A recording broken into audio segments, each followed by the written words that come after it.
నేపాల్లో చారిత్రాత్మక పరిణామం చోటుచేసుకుంది. దేశంలోని తొలి మహిళా ప్రధానమంత్రి పదవిని సుశీలా కర్కి స్వీకరించారు. శుక్రవారం సెప్టెంబర్ 12న జరిగిన అప్రతిహత ప్రమాణ స్వీకార కార్యక్రమంలో అధ్యక్షుడు రామ్చంద్ర పౌడెల్ సుశీలా కర్కికి పదవీ ప్రమాణం చేయించారు.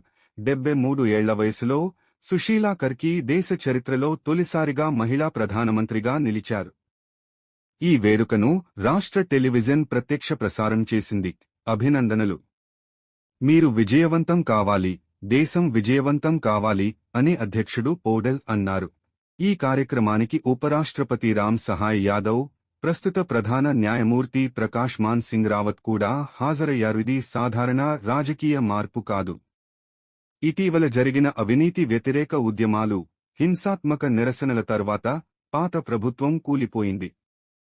ఆ పరిణామాల తరువాతే సుశీలా కర్కి నాయకత్వం వహించబోతున్నారు. ప్రస్తుతం సుశీలా కర్కి తాత్కాలిక ప్రభుత్వం నడిపించనున్నారు.